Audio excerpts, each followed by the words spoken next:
pero Buenas noches, licenciado. Mucho gusto. ¿qué Le tal? saluda Yasmín. Fíjese que el día de hoy lo compré, pero en Editorial Fénix. Sí, es Editorial Fénix, pero fíjese que yo Sí. no he recibido mis ejemplares, pero ¿es un ejemplar reciente o es una edición pasada? Yo me imagino que es edición pasada porque dice segunda edición, abril 2009. Sí, exacto. Y es un delgadito, ¿verdad? Aún, es un texto de unas 150 páginas tal vez, ¿verdad?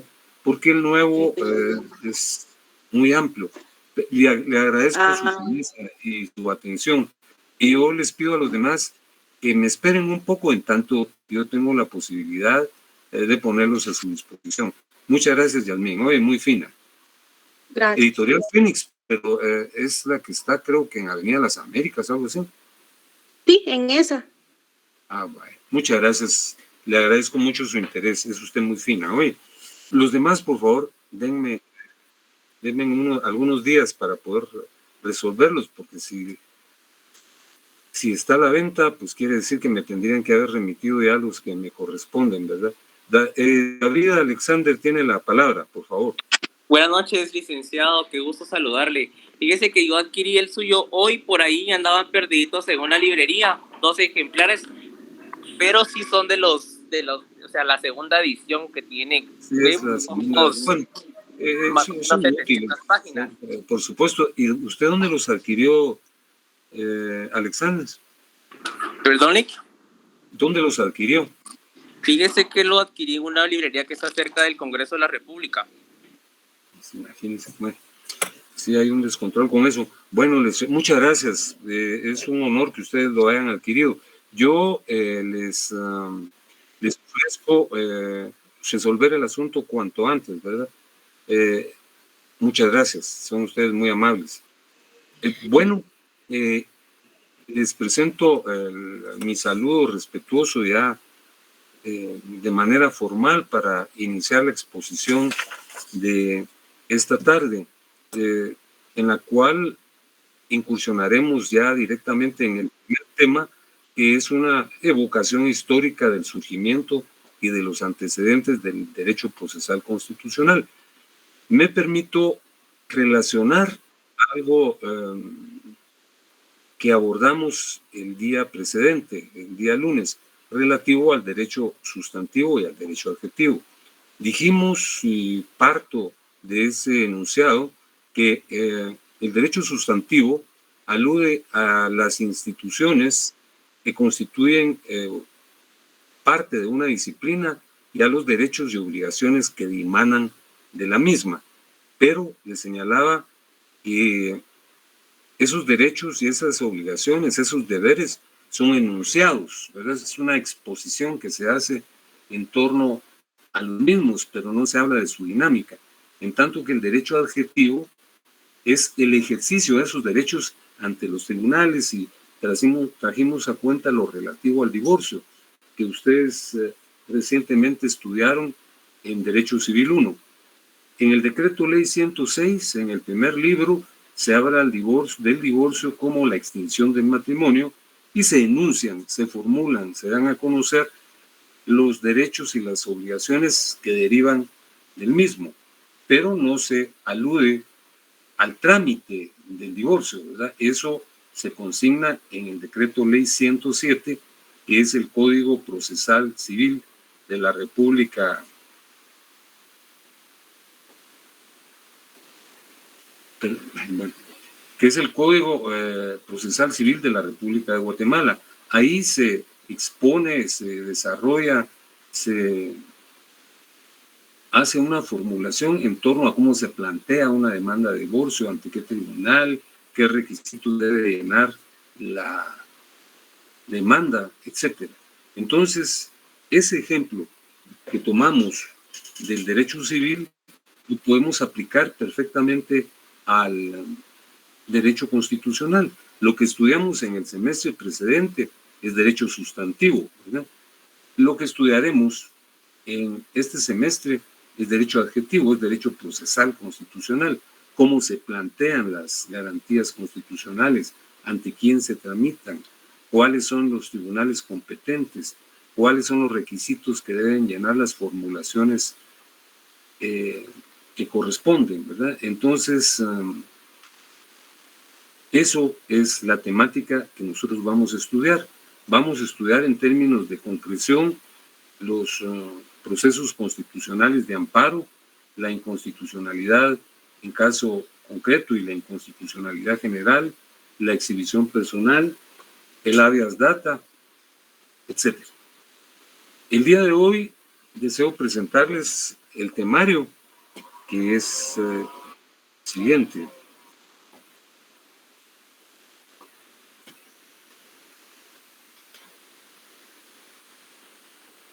Ya lo tienen a la vista, ¿verdad? Ya tienen a la vista. Ya, licenciado.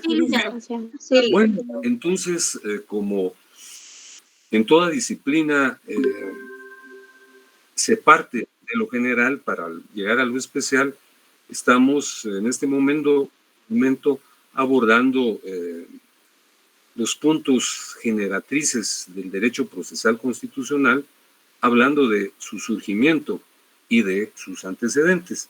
Parte de esta temática pues ya fue abordada en el curso precedente, que era el de Derecho Constitucional. Pero para referirme específicamente al derecho procesal constitucional, yo he de señalarles que el derecho procesal constitucional es una disciplina novedosa, una disciplina que data de un poco más de 100 años. Creo que no hemos llegado todavía a los 150. Es, reitero, una parte de la enciclopedia jurídica de vanguardia, novedosa, ¿verdad?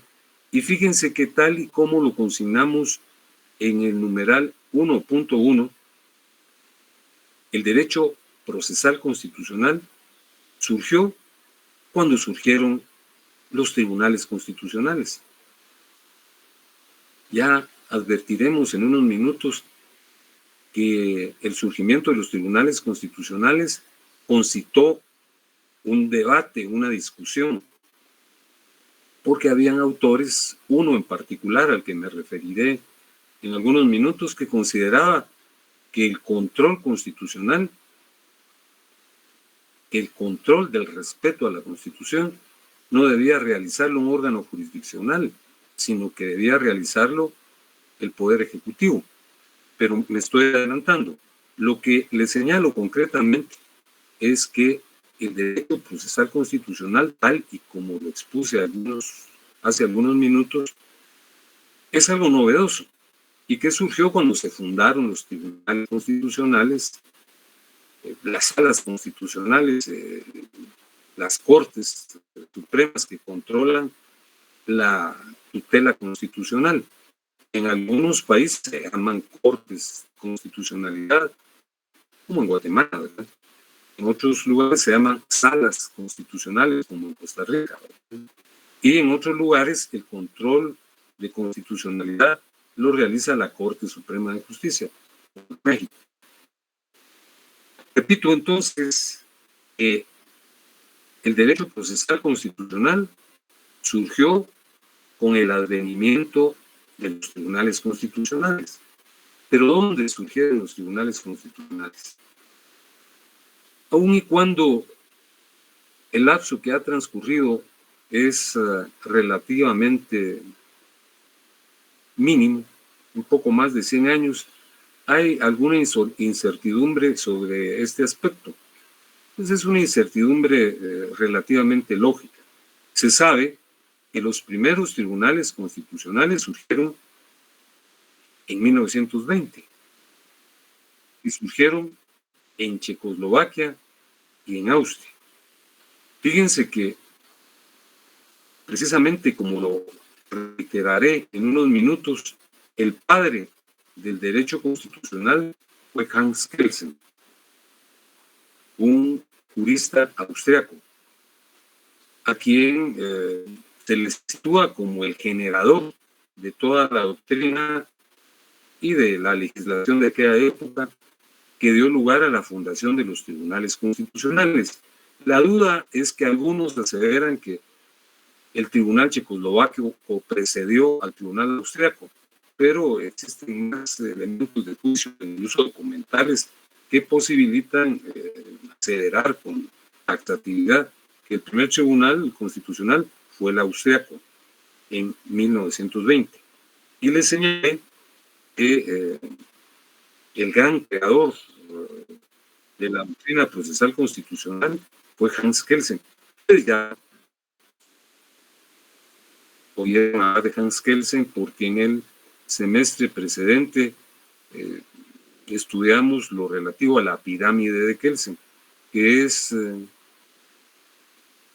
una metáfora visual en donde se advierte que en el pináculo de una hipotética pirámide se encuentra la Constitución, el texto supremo, que no puede ser contrariada, no puede ser adversada, no puede ser sesgada, no puede ser opuesta por ninguna ley de las denominadas ordinarias, ni mucho menos por los reglamentos, ¿verdad? Porque las leyes, los reglamentos y toda disposición que contraríe a la Constitución es expulsada del ordenamiento jurídico o inaplicada en el caso concreto. Entonces señalo que la personalidad cimera en torno al surgimiento del derecho procesal constitucional fue Hans Kelsen. Pero luego vino una pléyade de juristas muy significados, que son los que se señalan en el parágrafo 1.2. Los muy significados procesalistas italianos, don Piero Calamandrei y Mauro Capelletti, que también los escucharán ustedes con mucha frecuencia en lo sucesivo. En España surgió también un personaje muy significado, ¿verdad?, que fue don Niceto Alcalá Zamora y Castillo, español. Y en América, probablemente el pionero más importante y significado, han habido muchos, ¿verdad?, pero por cuestiones de longevidad, de seguro que fue don Héctor Fix Zamudio, quien falleció en este siglo ya, ¿verdad?, a muy avanzada edad. Entonces, repito, el origen del derecho procesal constitucional radica en el surgimiento de los tribunales constitucionales. Los tribunales constitucionales, surgieron en Checoslovaquia y en Austria hacia 1920. Los personajes a los que se atribuye la paternidad de esta rama del derecho fueron Hans Kelsen, a quien hace unos minutos citaba como el más significado y al que se le tiene reconocido como padre del derecho constitucional, y advertí que ya hemos platicado de él en oportunidades precedentes, dado a que es el autor del famoso esquema de la pirámide de Kelsen, ¿verdad?, que pone de manifiesto la supremacía constitucional, y que luego de este personaje surgieron personalidades muy notables en Italia, como don Piero Calamandrei y don Mauro Capelletti, en España don Niceto Alcalá Zamora y Castillo, y en México particularmente don Héctor Fix Zamudio. Fíjense que sabemos que en un momento dado se concibió, precisamente a raíz de la Revolución Francesa, que la Constitución no era una ley, imagínense ustedes, sino se concebía como un documento que formulaba principios y valores. Y se estimaba que los ciudadanos franceses estaban tan conscientes de esa situación que no iban a asumir conductas contrarias a la Constitución, pero fue todo lo contrario, ¿verdad? No fue atendida y la irrespetaban con frecuencia, y no existían mecanismos que defendieran la Constitución. Por eso surgió el derecho procesal constitucional, para defender todos esos principios y valores, pero ya convirtiendo y reconociendo a la Constitución como una ley, como la ley suprema. La ley suprema tiene antecedentes muy remotos, que fueron las llamadas constituciones materiales. La verdad es que los autores de estos textos no les denominaban así, ¿verdad? Porque el surgimiento de estos textos que ordenaban la sociedad y la cohesionaban no era generada por una Asamblea Nacional Constituyente, sino por el monarca, ¿verdad? Que era unímodo y poderoso. Por ejemplo, un antecedente de los más remotos de una constitución, ya lo estudiamos, ya lo estudiaron ustedes, es el que aparece en el 1.3, la politeia. Esto ocurrió en Grecia. La politeia era un conjunto de normas que posibilitaba la cohesión de los estados helénicos, ¿verdad? Manteniéndolos unidos en el comercio, en las manifestaciones políticas y preferentemente en las conductas bélicas, ¿verdad? Entonces, la politeia era una constitución primigenia que posibilitó la organización de la polis o ciudad-estado griega. Fíjense que regularmente se atribuye a Grecia y a sus ciudadanos de la Edad Antigua ser los pioneros en las ciencias y en las artes. Recuérdense ustedes que se habla de Homero como padre de la poesía, de Heródoto y Jenofonte como padres de la historia, de Hipócrates como padre de la medicina, de Píndaro como padre de la poesía, etc. Y se habla poco de los abogados. Y probablemente Grecia no destacó superlativamente en manifestaciones jurídicas porque los abogados fueron opacados por los grandes artistas y los grandes científicos que existieron en Grecia, pero sí existió una regulación que constituye un punto de partida para el constitucionalismo que ya surgió en el siglo XVII. Y qué decir de los antecedentes que existieron en Roma. De seguro ya lo han remarcado otros profesores que han intervenido en los cursos que ustedes han recibido, pero yo lo traigo a cuenta de nuevo. Roma es por excelencia la cultura jurídica. La mayor parte de institutos que conforman el derecho occidental surgieron en Roma. Preferentemente, ustedes están estudiando derecho civil, ¿verdad? Ellos ya regularon una serie de instituciones que ustedes ya conocen, que estudiaron en el semestre anterior, el matrimonio, el divorcio, la tutela, la patria potestad, etc. Y ahora están estudiando ustedes derechos reales y sucesiones en civil. Y esas figuras ya existían en Roma. Y en torno a el derecho constitucional, fíjense que la palabra constitución fue acuñada por los juristas romanos, Gayo, Papiano, Ulpiano. Entonces ya señalaban aquella famosa frase de rem publica constituere, que era la ley que regulaba la constitución del Estado.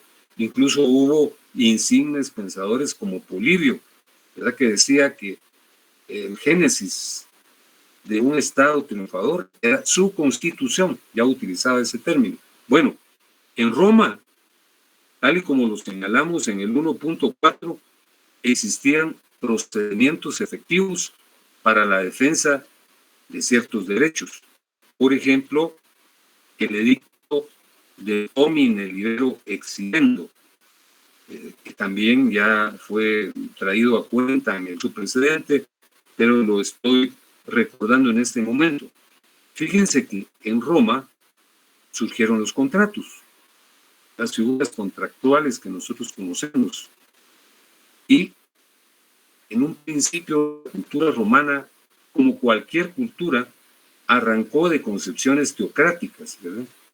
La religión emitía normas que generalmente se entendía que habían sido transmitidas a la humanidad por los dioses, ¿verdad? Y luego fueron asumiendo un carácter laico, alejado de la religión. Pero en un principio, repito, en Roma, la constitución de las obligaciones, la constitución de los contratos, era algo verdaderamente ritualista y personalista. Ritualista, porque, por ejemplo, para suscribir un contrato era menester que los contratantes se ataviaran con una toga especial, que era la toga viril, la famosa toga beige con vivos rojos, que se peinaran de cierta manera, que se discutiera el contrato en un ambiente en donde se aplicaba un aroma especial y que, por ejemplo, si se trataba de una compraventa, el vendedor tenía que llevar una rama arrancada de un árbol que estuviese sembrado en el inmueble que se iba a vender, o una bolsa de tierra extraída del suelo de ese inmueble que se iba a vender. Y si no se observaban esos requisitos, el contrato no tenía trascendencia ni validez. Es decir, los contratos eran ritualistas y al margen de ser ritualistas, eran personalistas.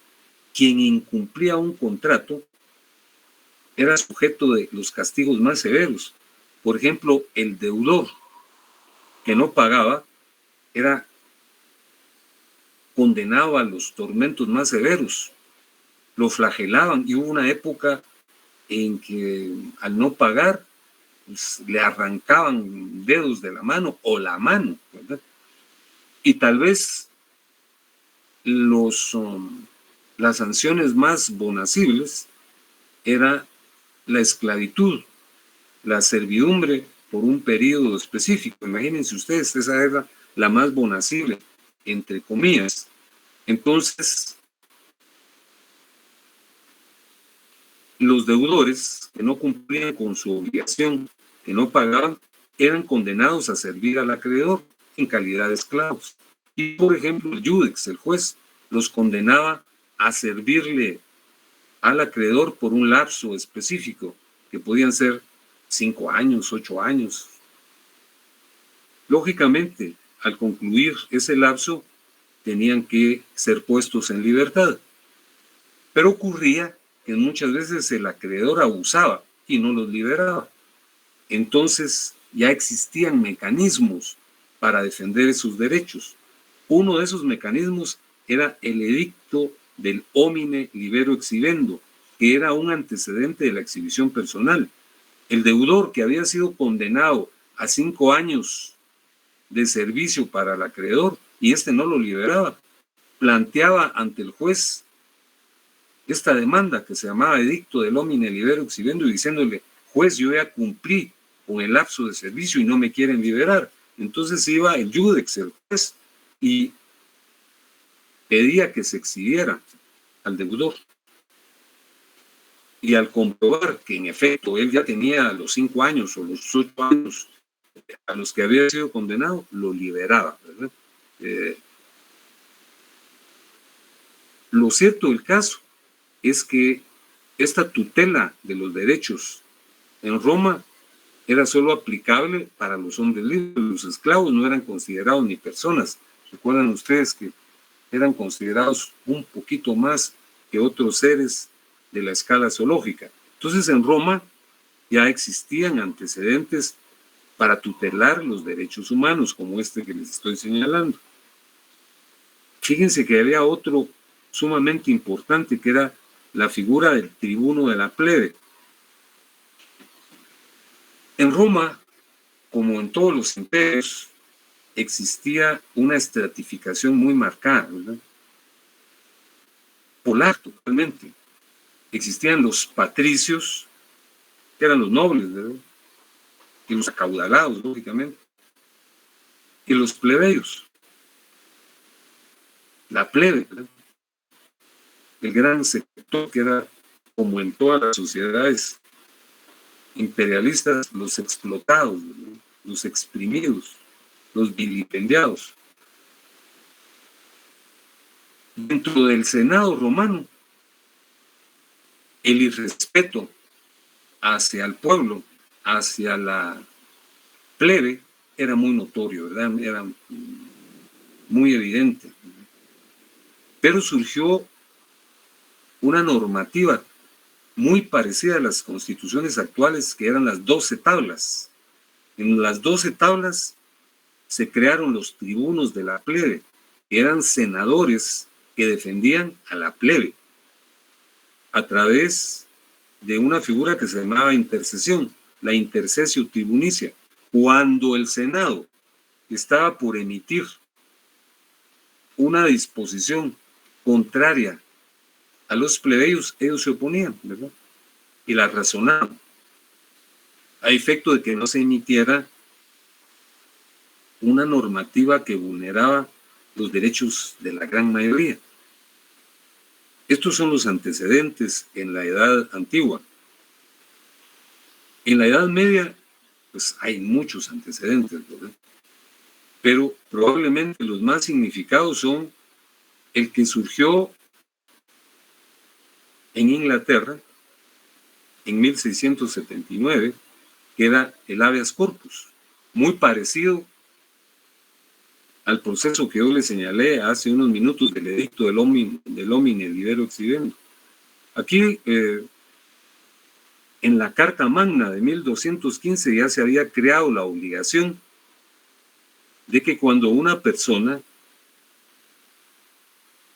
era capturada debía ser puesta a disposición de un juez, como ocurre hoy todavía, dentro de un lapso específico. Y si esto no ocurría, entonces se promovía una acción que se consolidó hasta pues, casi 500 años después, que es el habeas corpus inglés de 1679.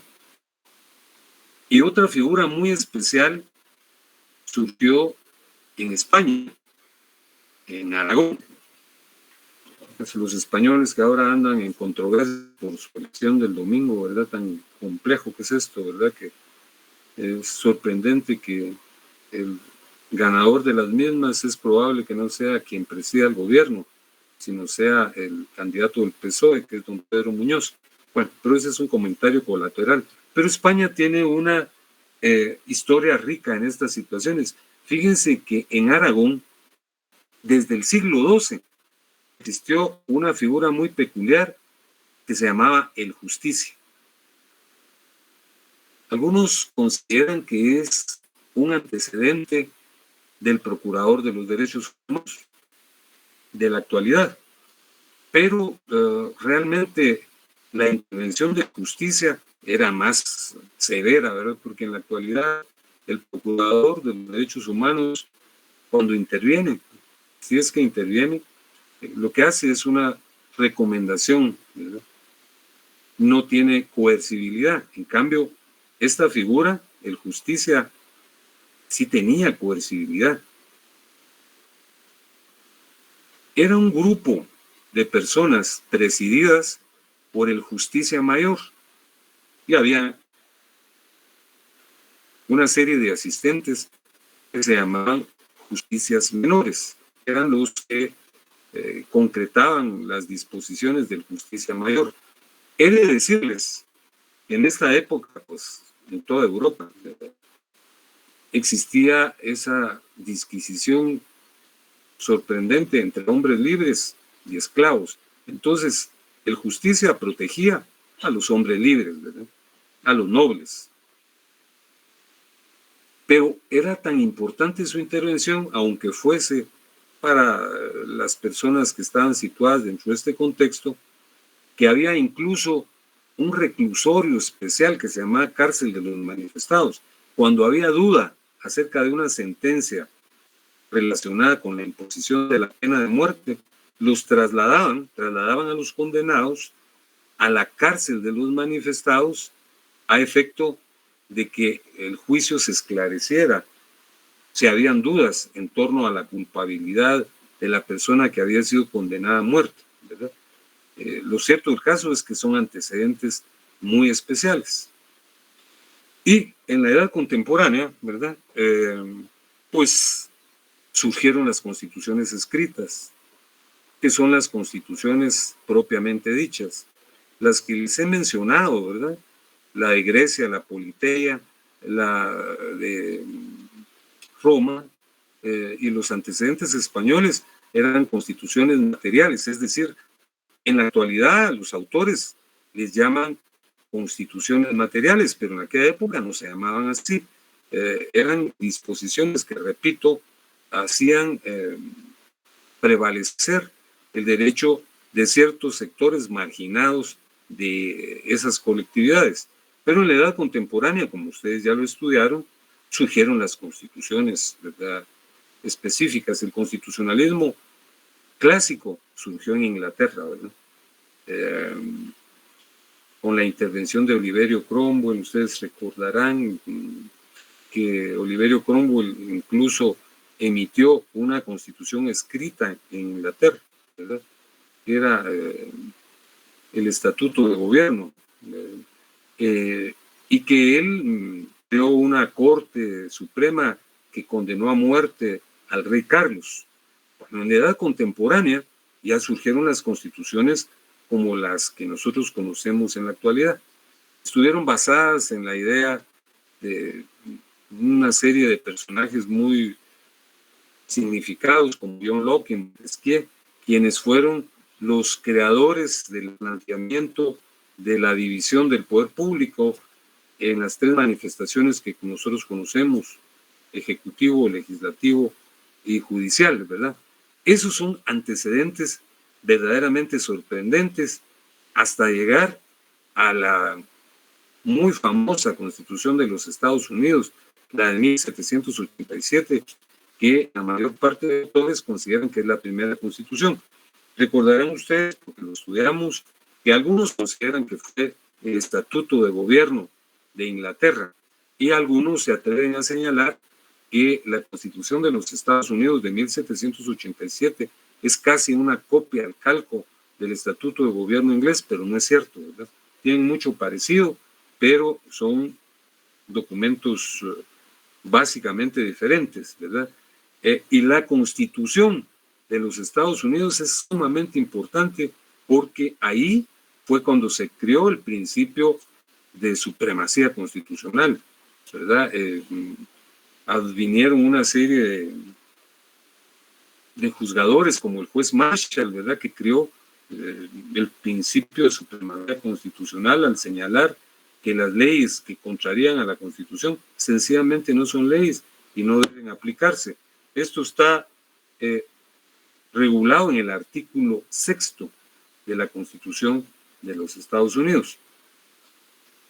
Fíjense que hace unos minutos les señalaba que hubo una discusión muy severa a principios del siglo XX, mejor dicho, en la segunda década y en la tercera década del siglo anterior, entre dos personajes a los que, reitero, ustedes oirán citar con frecuencia. El primero fue Carl Schmitt. Carl Schmitt era un nazi, ¿verdad? Era un abogado alemán que asesoró al Reich. No dije rey, sino al presidente del Reich, ¿verdad? Y Schmitt decía, no deben existir tribunales constitucionales, porque los tribunales constitucionales regularmente tergiversan su función y asumen actitudes que no son las correspondientes. Entonces, decía Carl Schmitt, quien debe ejercer el control constitucional es el Poder Ejecutivo. Imagínense ustedes, ¿verdad?, que eso sería algo verdaderamente terrible, ¿verdad?, que el presidente, por ejemplo, emitiese disposiciones y él determinara si son constitucionales o no son constitucionales. Entonces, Schmitt sostuvo que las cortes, los tribunales se politizan y actúan en base a criterios políticos, a veces en muchas ocasiones alejados de la justicia. Pero apareció Kelsen, el personaje que ya les mencioné, el creador del derecho procesal constitucional. Y Kelsen dijo, no, se deben constituir tribunales que determinen la tutela de la Constitución. Y escribió un libro muy famoso, que es el que les cito aquí, que se llama La garantía jurisdiccional de la Constitución, que fue publicado en 1928. Por eso es que muchos señalan que fue en 1928 cuando apareció el derecho procesal constitucional, pero realmente apareció desde 1920 con el advenimiento de los tribunales constitucionales. Lo que ocurre es que en 1928 pues ya se emitió un texto que consolidó la doctrina y particularizó la necesidad de crear tribunales constitucionales. Entonces, ese es el origen del derecho procesal constitucional. Y para ir concluyendo nuestra exposición de esta noche, debo señalarles que como todavía es una disciplina novedosa, no existe uniformidad plena en torno al nombre de la misma. Fíjense que, por ejemplo, los Estados Unidos, que son los creadores de esta figura, le llaman Judicial Review. Aquí se lo señalo en el 3.1, ¿verdad? Que traducido quiere decir revisión judicial. Y es que allá, en los Estados Unidos, no existe una corte de constitucionalidad, sino el control de constitucionalidad lo realizan los tribunales del sistema, todos los tribunales. No existe una jurisdicción constitucional específica, sino la Suprema Corte o los tribunales de cualquier orden pueden advertir las violaciones constitucionales. Pues recordemos, por ejemplo, el problema que está viviendo el expresidente Trump, ¿verdad? Y esa es una disposición de un tribunal que no tiene catadura de supremo, ¿verdad? Entonces, el nombre que se le aplica en los Estados Unidos es Judicial Review, cuya traducción es revisión judicial. Fíjense que también está generalizado de manera extrema la denominación control constitucional o defensa de la Constitución o control judicial. Y yo creo que son nombres valederos. A mí en lo particular, y por eso así se llama mi texto, creo que el nombre justicia constitucional es una denominación correcta, lo cual no quiere decir que las otras sean incorrectas, ¿verdad? Y fíjense que aquí en Guatemala incluso hay discusión sobre la denominación que se le debe aplicar a nuestra disciplina, a la disciplina que estamos empezando a estudiar, porque por ejemplo, en nuestra facultad el curso se llama Derecho Procesal Constitucional, pero en otras facultades de otras universidades muy respetables se le llama al curso Jurisdicción Constitucional, y con ese nombre se consigna la función que realizan los tribunales para tutelar la Constitución. Fíjense que yo creo que estos dos nombres son muy difundidos, justicia constitucional o jurisdicción constitucional, pero existen personas muy radicales en su criterio, los puristas, ¿verdad? Entonces ellos abogan porque el nombre correcto es el de Derecho Procesal Constitucional, que es el que se le aplica en la facultad, ¿verdad? Pero les repito que no en todas las facultades se aplica este nombre, porque traje a cuenta, para señalar concretamente, es en la Rafael Landívar, que es una universidad muy respetable, en donde se le aplica el nombre de jurisdicción constitucional, así se llaman estos cursos. Muy bien, de esta manera estamos concluyendo la exposición de esta noche. Y le pregunto a Heidi Ramírez. Heidi. Bueno, a mí me parece que está presente. Le pregunto entonces a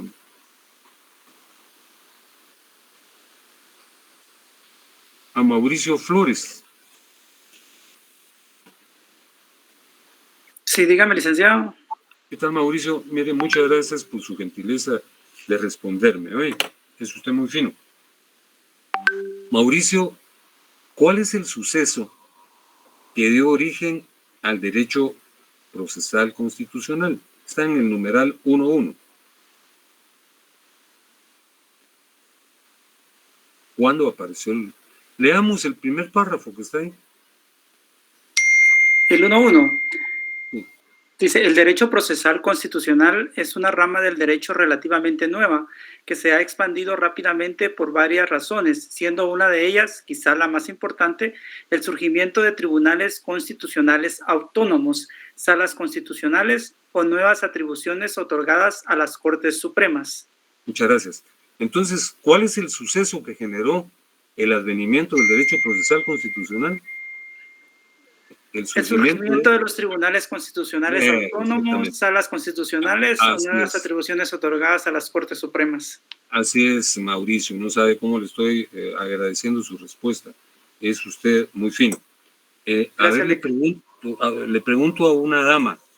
Le pregunto a Andrea Ruiz.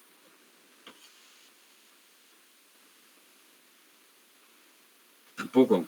Bueno, también me parece presente, ¿verdad? Le pregunto a una dama que quiera contestar.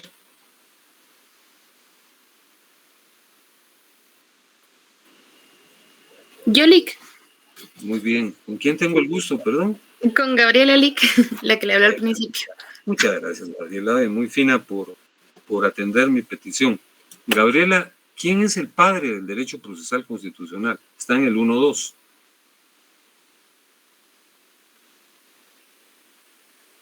Es el autor de aquel famoso esquema de la pirámide que lleva su nombre. Hans Kelsen. ¿Perdón? Hans Kelsen. Hans Kelsen. Sí, mi querida Gabriela, muchas gracias. Él es el padre, pero luego aparecieron otros autores que aparecen aquí en el 1.2. ¿Quiénes son? Leamos el numeral 1.2. Los otros autores, dice, luego por los grandes juristas Piero Calamandrei, ¿sí? Mauro Capelletti, italianos, y por Niceto Alcalá Zamora y Castillo, español. Y en América... En Iberoamérica tiene gran reconocimiento por sus aportes significativos el profesor mexicano Héctor Fix Zamudio. Muchas gracias, Gabrielita. Hoy es usted muy fina. Estoy muy agradecido por su intervención. A ver, pues ya me da pena preguntarles porque no quieren contestarme ahora. A ver, a Nilsa Alejandra Lima. Buenas noches, licenciado. ¿Qué tal, Nilsa? ¿Cómo está? Muy fina. Muchas gracias por intervenir. Nilsa, ¿quiénes fueron los tribunos de la plebe o en qué consistía esta figura? Que está en el segundo párrafo del 1.4. Si quiere lo leemos. Dice también la figura del tribuno de la plebe, que era un defensor de las clases populares, plebeyos, cuyos derechos tradicionalmente eran conculcados,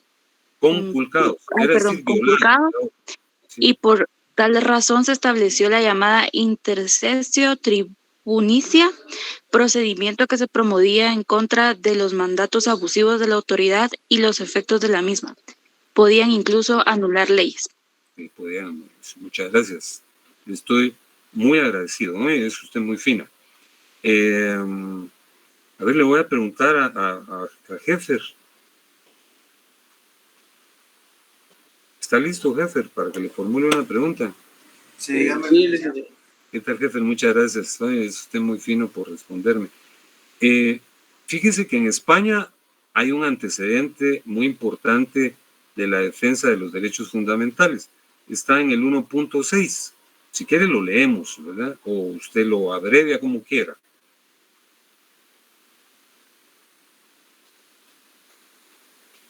¿Ya lo tiene a la vista, jefe? Sí, licenciado. A ver, leámoslo si quiere, o como usted lo determine. 1.6. Dice, en España, específicamente en el reino de Aragón, existió la figura de justicia, sí, surgida en el siglo XII y que tutelaba los derechos fundamentales de los hombres. Permítame, se me mueve, entonces no miro. Es que usted estaba leyendo en su teléfono, ¿verdad, jefe? No, en la diapositiva, pero se me mueve. Ah, bueno. De los hombres libres. Ajá, de los hombres libres, el cual era operado por una autoridad llamada Justicia Mayor. que intervenía para evitar que se causara daño a la persona o a los bienes de los hombres libres. Sí, hasta ahí está bien. Muchas gracias. Oye, le estoy muy agradecido por su intervención. Para ir concluyendo, bueno, le pregunto a alguien que quiera intervenir para no hacer un señalamiento específico.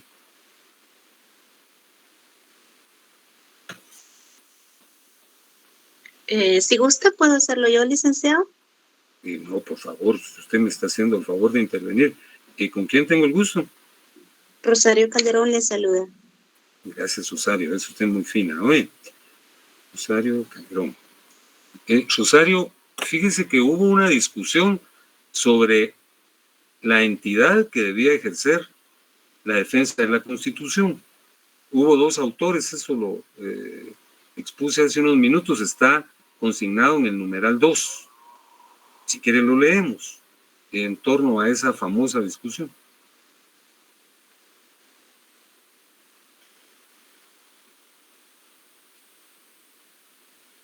¿Ya lo tiene a la vista, Rosario?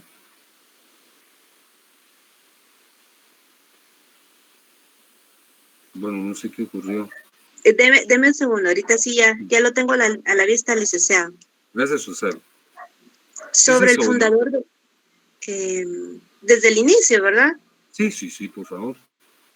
Sobre el fundador del derecho procesal constitucional, para precisar a quién se atribuye esta calidad, cabe evocar el debate entre dos personajes reconocidos.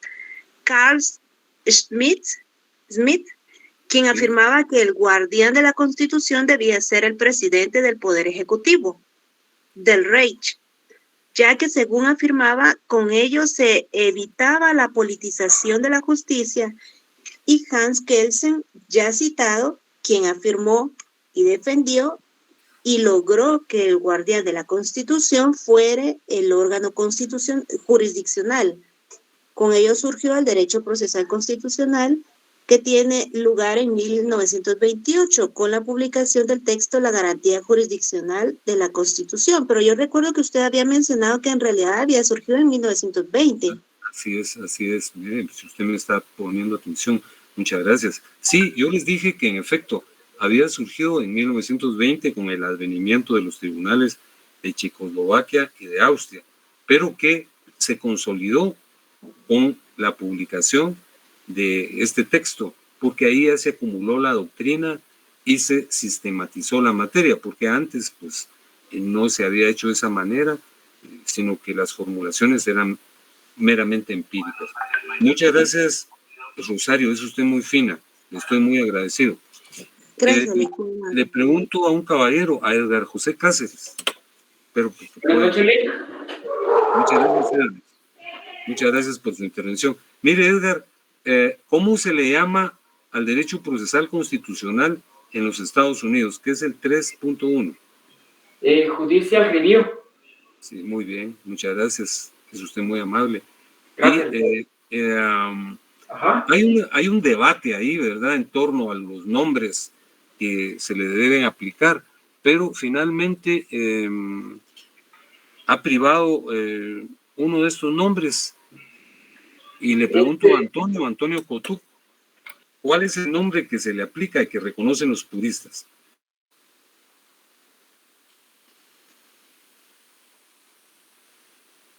Bueno, le pregunto a quien quiera intervenir espontáneamente. Justicia constitucional, licenciado.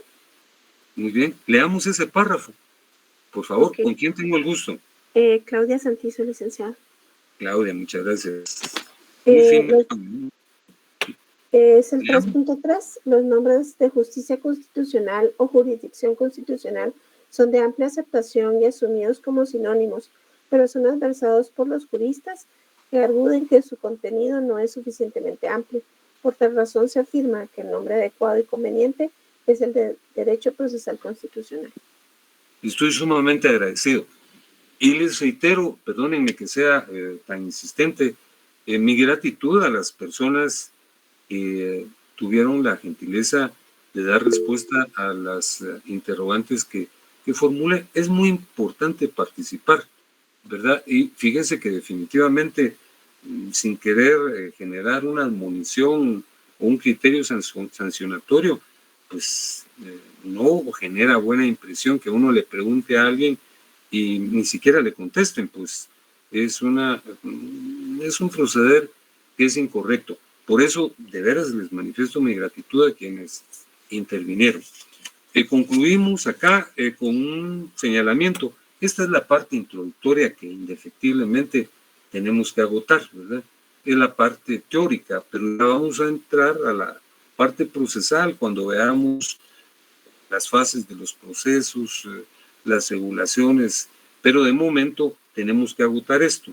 Y como también es materia de examen, pues yo les agradezco que participen porque si siente uno realmente, pues no sé qué término aplicar, bueno, no se siente a gusto cuando uno formula planteamientos. No es que no los contesten, sino que ni siquiera intervengan. Así es que muchas gracias a quienes tuvieron la gentileza, el comedimiento de atender mi petición. Yo les deseo muy buena noche. Muchas gracias por su intervención a los que participaron. Y un saludo para todos. Licenciado, disculpe, antes de que termine la sesión, solo quería preguntarle si iba a necesitar el listado de los compañeros. Sí, por favor. Sí, remítamelo, por favor. Solo que no sé a dónde se lo puedo enviar porque no tengo su WhatsApp ni su correo. Perdón. Sí, pero no tiene al grupo de WhatsApp, por favor, si fuera tan fino, me dice doña Sonia.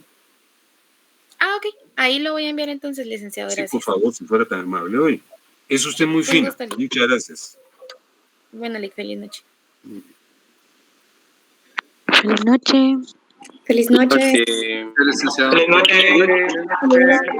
Feliz noche. Feliz noche. Feliz noche, compañero.